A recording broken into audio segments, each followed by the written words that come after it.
What is going on, you guys? Welcome back to DriveHub, and in today's video we're finally doing a proper walk around of my new MK6 GTI. I'm going to tell you guys what's good about it, I'm going to tell you what needs to be fixed, the bad parts about it, all that good stuff. But first we need to give her a bath because it's been sitting out back for the past week and a half because it's not registered or inspected yet.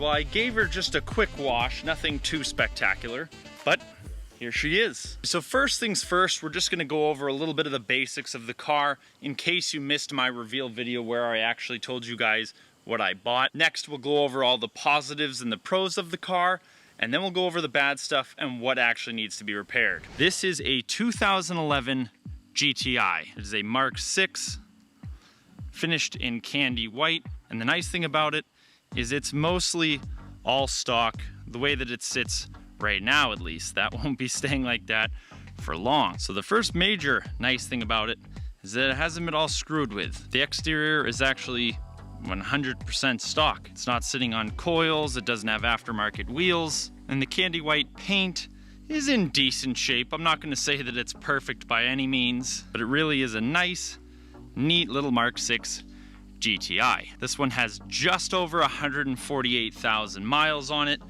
It was adult owned and it was taken very, very good care of. And one thing that I absolutely love about this car is its red plaid interior and the flat bottom steering wheel. But the interior is in phenomenal shape for the year.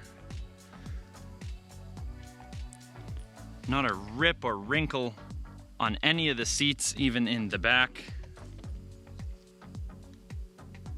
It's in really, really nice shape in here.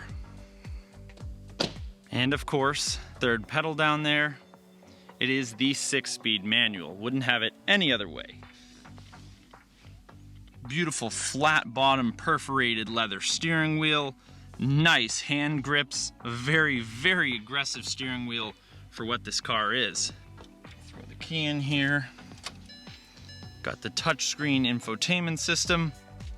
Bluetooth, all that good stuff. I guess I lied about the miles. It's 146,000 miles. It's hard to keep track when you have 4 cars. But everything is in beautiful shape in here. But the main reason that we came in here was to do this. Now, I said this car was mostly stock, not completely. So this, of course, is your basic 2-liter, 4-cylinder turbocharged Volkswagen engine. And this one, what you can't see on the outside is it's already stage 1 plus flash tuned. Now, I'm not exactly sure what that adds for power. I was told that's basically where they just flash the computer and get a little more power out of it, not a ton. But after driving this thing a little bit, I haven't driven it a ton, but on the ride back, it was a little over an hour. I was able to get on it, and this little thing does actually screw. It's actually a proper quick little car, this thing. Now, as for engine mods that I plan to do myself, really don't think there's that many. The previous owner did actually give me a Unitronic, I believe that's what it's called, a Unitronic cold air intake for the car. It's in the box, ready to be put on. So I'm gonna throw that in there, do some other stuff, and then we'll see if I really want to mess with the motor. The other really nice thing about this MK6 GTI is that all of the service was kept up with this car. The previous owner gave me a giant book of receipts. I have the original window sticker with the car. So this car was loved and it was really well taken care of, and it shows now. So all in all, the nice stuff about it, interior is in beautiful shape. The engine runs like a top and it's already stage 1 plus tuned, and all of the maintenance was kept up on the car to a T. But as with most things, the car isn't exactly perfect. So here are the bad parts about the car. Now, I know this is me being pretty picky, and this is by no means takes away for how much I really like this car, but the paintwork is not in ideal condition. For starters, yes, I am from New England, and this car lived in New England its whole entire life, but this fender is starting to rust. Not sure if I'm going to be able to fix that, just patch that area, repair it, or if the car is going to need an entire fender. That would not be fun. I just got done doing one of those on my Jeep Wrangler. The paintwork has some blemishes here and there. Those are pretty bad chips down to bare metal. Under here it looks like someone might have driven up onto the parking block. That one's not that bad because you literally can't see it. Then again, I'm 6'5", so it's like I'm looking up from up here.